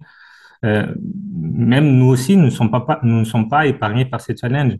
Mais même, par exemple, même si vous voulez répondre à des appels à projets internationaux, c'est super compétitif. Même si le projet est dédié pour des pays du Sud, c'est très difficile de se démarquer par rapport à d'autres pays voisins. Mais il y a plusieurs moyens pour contourner ce problème-là. Je vais les détailler tout à l'heure, les approches que nous avons identifiées et que nous sommes en train d'appliquer pour obtenir les ressources financières pour démarrer l'observatoire et assurer leur durabilité. Ça, c'est pour le topic, la thématique numéro 3, je pense. Mais pour l'instant, la plus grande difficulté aussi auquel nous faisons face, euh, pour moi, personnellement, lorsque j'ai pris ce poste il y a 2 ans, c'est que euh, c'est surtout la récupération des données perdues et la mise en place d'un plan de gestion de données efficace. Vous voyez, mon prédécesseur, l'ancien responsable du centre, il a eu ce projet au fait de rendre accessible en ligne la plupart des données du centre. C'était en 2021. C'était un projet super intéressant. Malheureusement, il nous a quittés trop tôt. Il était le seul à avoir accédé aux données. Il n'avait pas eu le temps, malheureusement, de mettre en place un système d'archivage, un système de plan de gestion de données efficace. Du coup, j'arrive. Il y a beaucoup reste à refaire. Donc, j'ai passé de très longues périodes à récupérer les données au niveau des partenaires. Certains étaient dans d'autres pays, etc. Mais nous sommes maintenant en train de mettre en place un système de gestion de données, c'est-à-dire que toutes les données et les métadonnées que nous produisons et générons doivent suivre le principe FAIR, c'est-à-dire facile à trouver, doivent être accessibles, doivent être interopérables et on fait un réplicable. Et c'est encore en cours.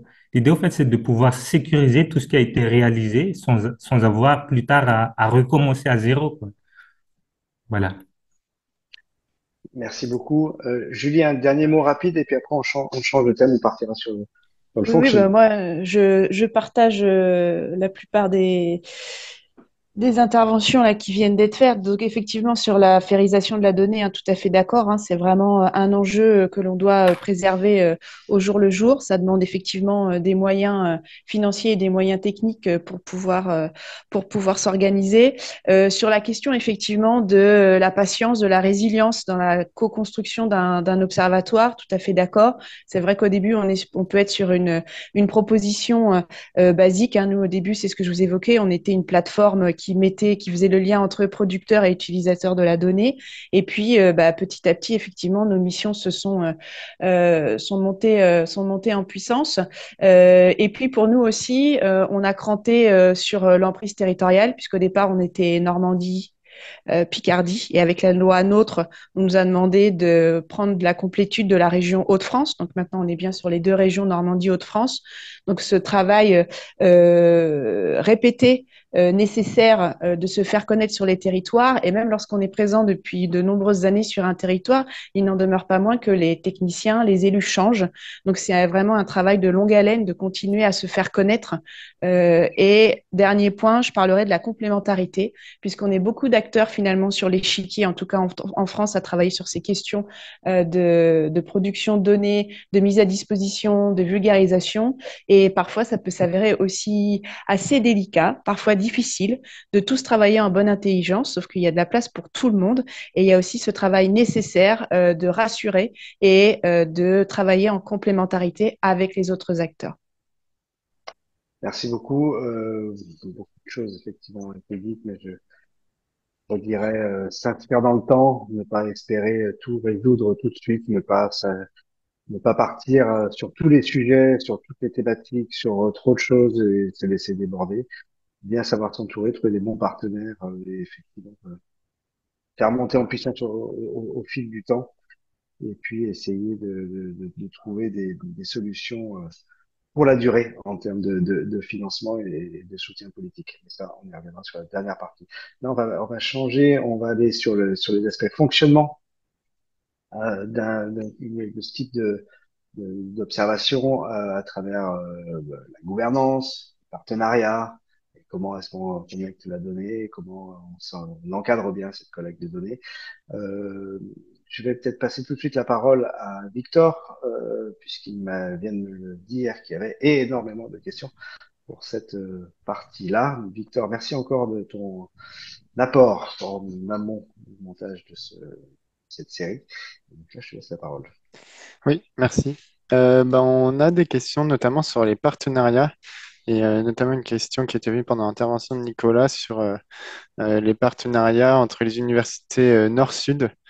Et voilà, quelqu'un qui demandait de détailler un peu ce type de partenariat et peut-être ouvrir la question des partenariats bah, lors du fonctionnement de l'animation de vos observatoires. Euh, Je peux rebondir sur le commentaire parce qu'en fait, il y a la question est double. Hein. Il y a du partenariat pour le territoire qui souhaite monter un observatoire et donc il faut regrouper les acteurs. C'est un peu ce qu'on a déjà dit. Et puis je pense que la question des partenariats Nord-Sud, c'était plutôt sur une problématique de transfert. Donc voilà, la question est double. Alors sur la problématique de transfert. Il y a toujours des possibilités envisageables dans le cadre de projets qui, voilà, pour collaborer sur du montage, par exemple, pour transférer un retour d'expérience. Là, la vigilance, c'est que ça doit de toute façon reposer principalement sur des acteurs locaux. Pour le maintien dans le temps, comme on vient de le dire, pour pérenniser et pour associer les acteurs locaux, voilà, ça doit s'appuyer principalement sur les forces vives qui connaissent bien et qui vivent le territoire. Voilà, je ne sais pas si ça répond bien à cet aspect-là de la question. Et puis après, pour les partenariats, un point, on en a déjà parlé beaucoup, hein, mais qui est important, c'est cette idée que pour impliquer les acteurs locaux, le fait d'avoir des partenariats, bon, ça ancre dans le temps, mais ça veut dire que concrètement, les techniciens dans les collectivités qui vont être porteurs ou bénéficiaires des démarches de formation, de collecte, ça fait partie de leur mission. À partir du moment où il y a convention, ou une délibération des élus, par exemple, eh ben, le technicien, il sait que ça fait partie de ses missions. Et donc, ça donne, voilà, une pérennité, mais très, très concrète au jour le jour. C'est-à-dire, c'est pas seulement sur la base du volontariat ou du bénévolat, où ça rentre dans le cadre de ses fonctions professionnelles. Et ça, je pense que c'est un point clé pour qu'ils puissent mobiliser leur temps. Merci beaucoup. Puis, Peut-être pour rebondir sur cette question des échanges entre les différentes zones géographiques. Moussa, dans le cadre du projet Waka, il y a eu pas mal d'échanges avec différents centres de recherche, des institutionnels. Qu'est-ce que tu en retires comme point positif ou des choses peut-être à améliorer pour s'assurer que ces échanges sont bien bénéfiques pour tout le monde? Oui, comme je disais tout à l'heure, la volonté est partie des États, mais les États ont eu à collaborer, à développer des partenariats avec les institutions au niveau régional, comme l'Union internationale pour la conservation de la nature, la Convention d'Abidjan, le réseau des aires marines protégées, le partenariat régional pour la conservation de la zone marine et côtière en Afrique de l'Ouest. Donc, ces institutions régionales sont mobilisées pour la conception d'abord et le fonctionnement de l'Observatoire régional. Ça, c'est sur ce plan de partenariat, si vous voulez, stratégique. Mais au niveau technique aussi, des partenariats sont parallèlement développés avec des instituts comme l'ESA, l'Agence spatiale européenne, même la NASA, avec lesquels les partenariats sont développés pour l'acquisition et la mise à disposition, par exemple, de certaines données spatiales. Ouais. Et puis, sur le plan technique aussi, des partenariats sont développés avec des institutions comme le CEREMA, dans le fonctionnement de l'Observatoire, le suivi des indicateurs, le Conservatoire du Littoral de France, avec lequel on travaille également dans le cadre du suivi des indicateurs et de la mise en place de solutions de protection des côtes. Merci beaucoup. Victor, je te laisse poursuivre sur la thématique du fonctionnement. Oui, il y avait une question qu'on a eue aussi sur les sciences participatives. Donc, vous avez beaucoup parlé de ces enjeux de vulgarisation et de diffusion des données. Ouais, est-ce que ça a été envisagé? Est-ce que ça a été fait dans vos observatoires? Et si oui, quelles ont été les contraintes que vous avez fixées? Voilà. Je ne sais pas si quelqu'un veut se lancer autour de cette question. N'hésitez pas à ceux qui étaient à l'image, mais Aïna, on t'oublie pas. N'hésite pas à intervenir si tu le souhaites. Là, on est sur les sujets des sciences participatives, en termes d'outils pour sensibiliser et aussi collecter des données. Retour d'expérience, que ce soit Nicolas, Moussa ou Julie.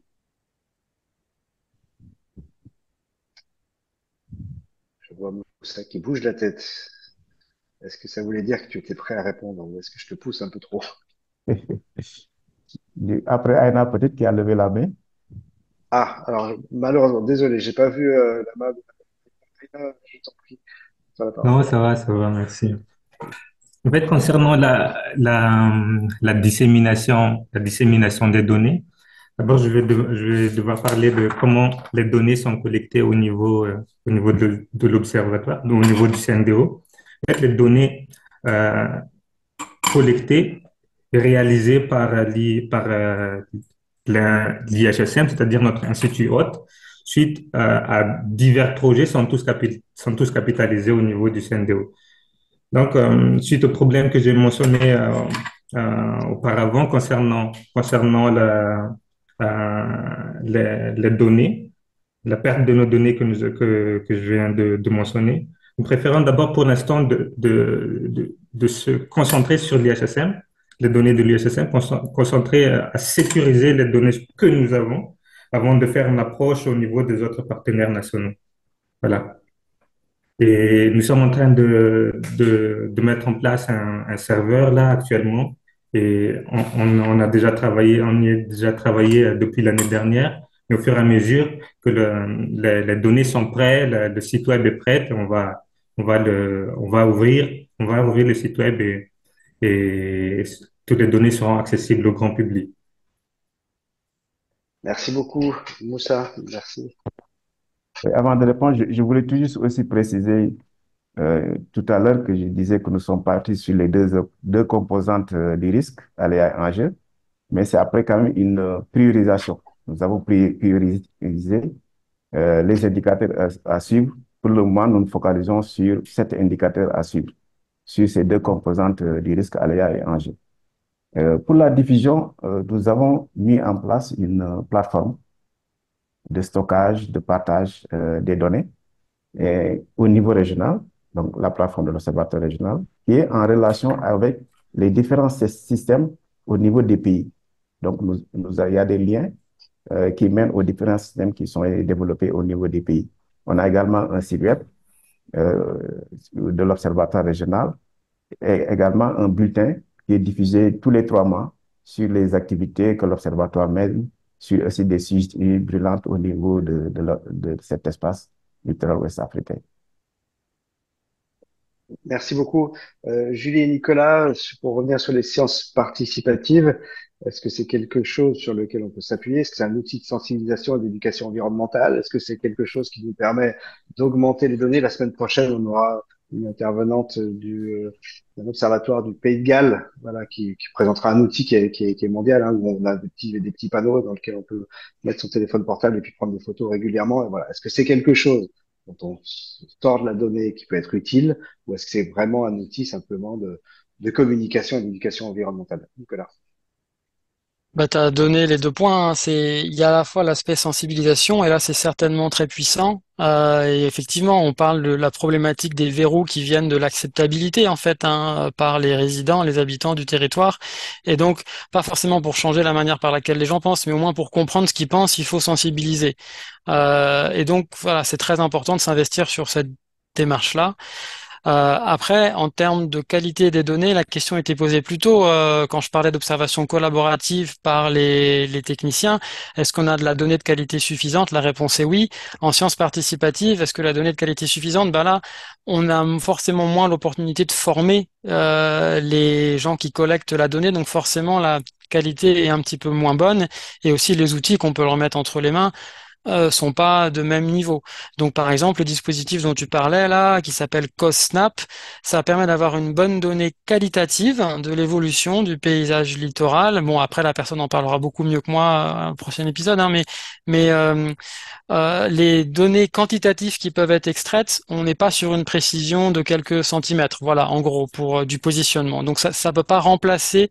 C'est vraiment quelque chose de complémentaire, faut le voir comme ça. Par contre, il y a peut-être un point de vigilance, ou pas, sans dire par contre, mais il y a un point de vigilance. Ça demande beaucoup de ressources humaines de mettre en œuvre ces suivis participatifs, parce que le défi, là, c'est de maintenir l'engagement des utilisateurs. Hein, il ne s'agit pas de développer une appli sur le téléphone. En fait, il y a des milliers d'applis. Et bah, les gens, ils vont s'en saisir et puis l'utiliser un peu. Puis s'il n'y a pas quelque chose de plus derrière qui les intéresse, ils vont peut-être se désengager et passer à une autre appli pour suivre autre chose. Donc il faut qu'il y ait un retour vers la communauté de citoyens qui participent. Donc faut l'envisager comme ça, et ça veut dire animer un réseau, et ça demande beaucoup de ressources humaines.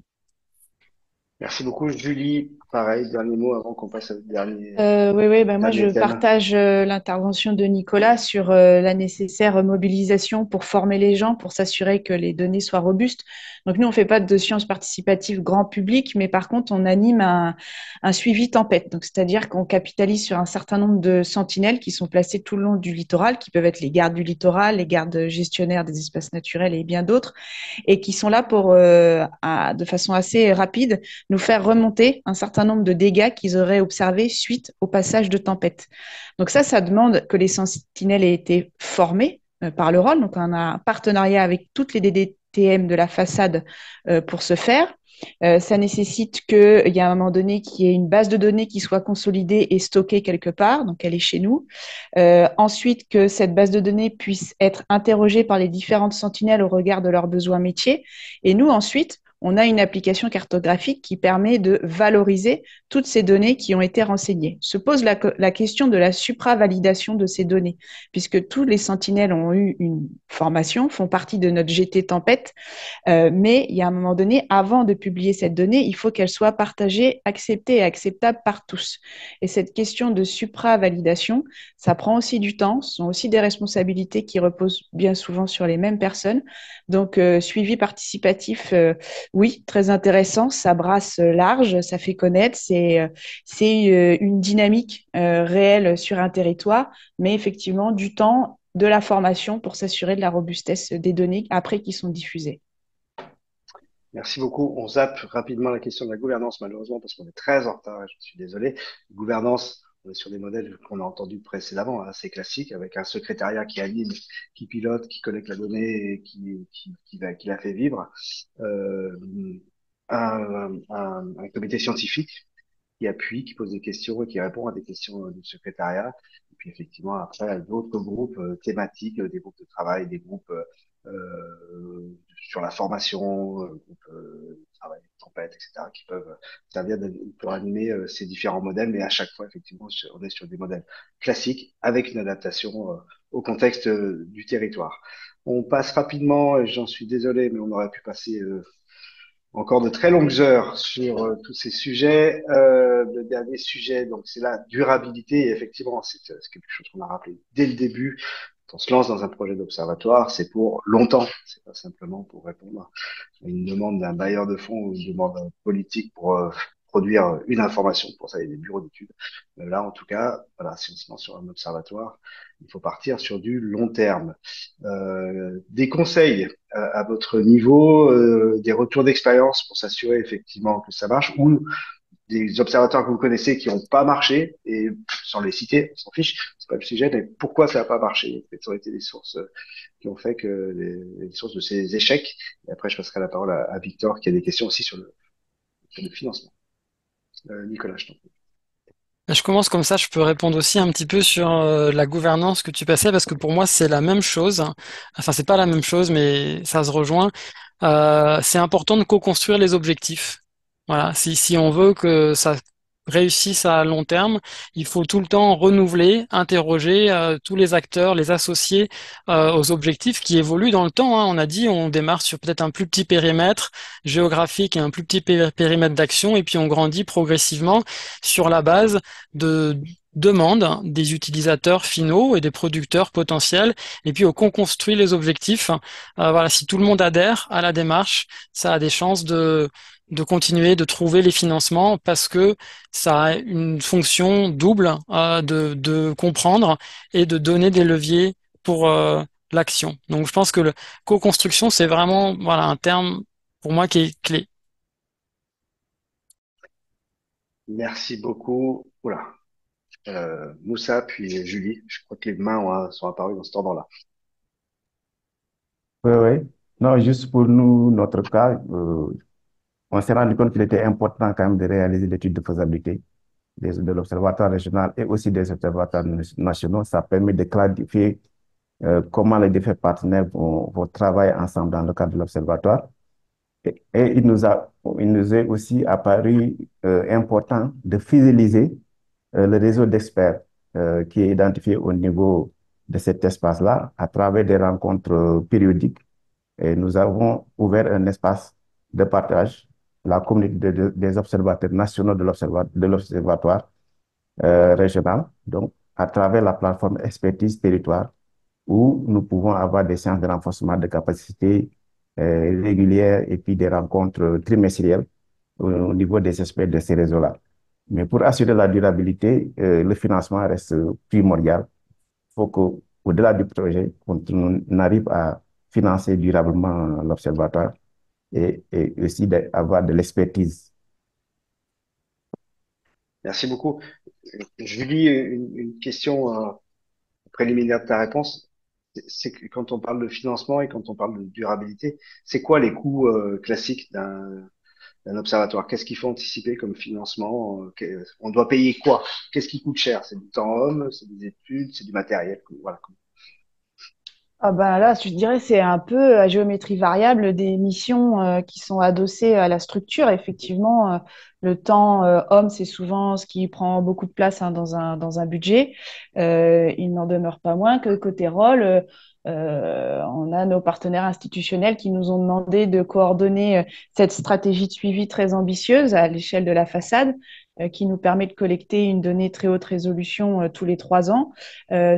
Alors, quand on considère les montants de l'acquisition, ça fait un petit peu tourner la tête, mais finalement, quand on remet en perspective les économies d'échelle et les économies de moyens finalement que ça représente sur le long terme, c'est vrai que c'est tout à fait justifié. Donc oui, ça dépend de l'échelle à laquelle on travaille et puis les missions adossées. Donc moi, sur la question de la durabilité, là, je pense qu'il y a à mettre en avant le fait qu'il y ait une équipe dédiée au projet et très vite une structuration aussi adaptée pour que le projet puisse perdurer hein, dans la longueur. Nous, on a été porté un certain nombre d'années par le Conservatoire du littoral.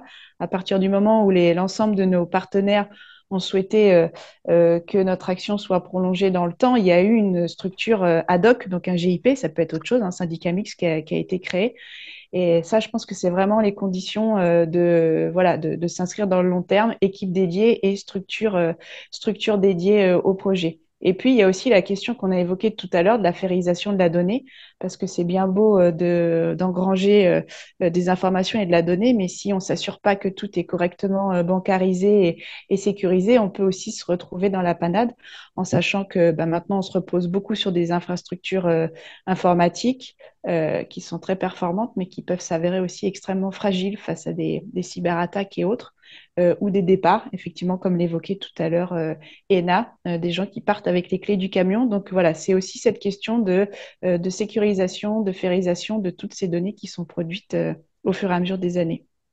Petite question rapide avec une réponse rapide, tout en parlant lentement, parce que on a un interprète. Je remercie encore parce que le pauvre, c'est difficile pour lui parce que non seulement on parle vite, mais on dépasse largement le temps qui était prévu. Quand tu parles de férisation, c'est intraduisible. Tu peux nous dire ce que ça veut dire? C'est le fait de s'assurer que la donnée est dans un espace sécurisé et qu'on s'assure qu'elle reste accessible dans le temps. C'est ça, en fait. C'est sécuriser et mise à disposition de cette donnée dans le temps. Donc, la férisation, c'est un terme qui est assez récent, hein. Enfin, en tout cas, qu'on n'utilisait pas dans le monde du grand public. Mais c'est vrai que c'est un vrai enjeu pour les observatoires et réseaux d'observation que l'on finance pour agréger ou pour produire de la donnée. Et que si, c'est un peu notre cœur de métier. Donc, si tout ça, ça s'effondre, j'imagine que les financements publics qui vont avec seront vite malmenés. Merci FAIR, en beaucoup. fait, c'est un acronyme hein, pour Oui, mais Findable, Accessible, Interoperable et Reusable. Donc comme ça, pour traduire en anglais, c'est plus facile, mais c'est tout ce que Julie a dit. C'est vraiment un enjeu fort. ouais. Merci beaucoup. Victor a une dernière question pour Aina Bellarmin. Désolé pour le délai. Ça sera la dernière question. On va conclure ensuite.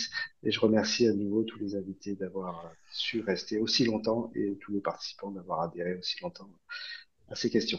Oui, Aïna, je vois que tu lèves la main, mais tu m'avais parlé du projet Marcosio, dans lequel le CNDO vous voudrez rentrer. Peut-être que c'est ce que tu voulais évoquer maintenant. Voilà, donc pour évoquer les perspectives, comment évolue un observatoire dans le temps et quel partenariat il peut trouver pour faire évoluer son activité. Merci. Moi, j'ai identifié quelques approches que nous faisions déjà pour assurer la durabilité de l'observatoire. Nous savons tous que pour faire fonctionner l'observatoire, il faut une ressource financière assez conséquente, quoi, et non négligeable, quoi. Donc, pour cela, il ne faut pas se limiter à des financements de grandes envergures. Il y a plusieurs types de financements à très court terme, pour à l'échelle d'un an, tout simplement, à un montant moins élevé. Il existe ce genre de financement. Il existe également des financements assez élevés, mais là, ça nécessite des approches des soumissions de projets assez collaboratifs. C'est-à-dire, en impliquant d'autres pays, c'est-à-dire d'autres institutions de recherche, on augmente sa chance d'être considéré. Et comme je venais de le dire tout à l'heure, soumettre un projet, répondre à un appel à projet à l'international, c'est super compétitif. Donc, on augmente sa chance d'être considéré en impliquant ou en intégrant d'autres pays, d'autres institutions de recherche. Voilà, c'est de cette façon, par exemple, que nous avons réussi à mettre en place des stations de la variation du niveau de la mer à Madagascar. On a réussi à mettre en place environ deux déjà et quatre sont en cours également. Et c'est de cette façon aussi qu'on qu'on a réussi à décrocher ce projet Marcosio dont j'ai mentionné également tout à l'heure. C'est-à-dire qu'en impliquant d'autres institutions, on augmente sa chance d'être considéré. Et voilà. Et il y a une autre approche également, c'est-à-dire il faut répondre à des appels à projets au niveau des ambassades. Là, pour de grands projets de rénovation ou bien d'achat d'équipements, c'est-à-dire des financements qui peuvent aller au-delà des millions d'euros. La meilleure approche est de se présenter à une ambassade dans votre pays. Généralement, elle propose différents financements dédiés à renforcer les liens entre votre pays et les leurs. Au fait, il s'agit ici de rédiger un projet selon un modèle proposé par l'ambassade. On a fait ça récemment, hein. Et il faut soumettre ce projet à votre ministère tutelle et c'est le ministère par la suite qui soumet le projet à l'ambassade. Après, c'est à l'ambassade d'évaluer votre dossier ensuite. En fait, après ça, il y a également l'approche la plus importante, c'est d'intégrer les réseaux globaux. C'est-à-dire, maintenant, vous avez des données, vous avez obtenu des financements, vous avez des données, vous avez quelques activités qui fonctionnent, entre autres, vous avez maintenant quelque chose à présenter. Maintenant, vous pouvez intégrer les réseaux globaux. J'ai parlé tout à l'heure de l'observatoire de suivi de la variation du niveau de la mer. Pour cela, il existe le réseau GLOS, par exemple, le Global Sea Level Observation System, qu'on peut intégrer. C'est juste un exemple, hein. Il y en a beaucoup d'autres réseaux en fonction du type de données ou bien de paramètres que vous mesurez. En fait, il existe des programmes qui travaillent, un exemple, hein, qui travaillent sur l'altimétrie satellitaire, qui investissent beaucoup au niveau de ces réseaux globaux pour avoir des données de terrain précis à travers le globe, ce qui va permettre justement de calibrer les données satellitaires pour réaliser pour collecter des données altimétriques. Donc, en partageant vos données dans ce réseau, vous faites partie de ce réseau et au sein de ce réseau, il existe des financements dédiés à la maintenance de vos équipements, au renforcement de capacité de vos staffs, à la possibilité justement de collaborer avec d'autres pays pour soumettre des projets collaboratifs dont je viens de mentionner plus haut. Voilà. Merci vraiment mille fois. J'en profite avant de conclure pour remercier Mihari, Anne, Elisa et Victor que vous voyez pas, qui sont derrière et qui ont beaucoup travaillé. Je suis en train de suivre les échanges là. Je remercie aussi notre ami l'interprète Benarmin qui a vraiment assuré et toutes nos excuses pour avoir dépassé le temps. Et évidemment, merci à Aina, Julie, Moussa et Nicolas pour toutes les informations, voilà, toutes les petites euh, tous vos retours d'expérience que vous avez su partager aujourd'hui. On se retrouve la semaine prochaine, le 10 juin, où là, on parlera spécifiquement des problématiques d'érosion côtière avec trois cas qui seront présentés. Merci encore à toute l'équipe qui a assuré derrière et merci à tous les invités aujourd'hui. On se retrouve la semaine prochaine pour le prochain épisode. Merci à toutes et à tous. Merci Fabrice. Au revoir à tout le monde. Au revoir, merci. Merci. Au revoir.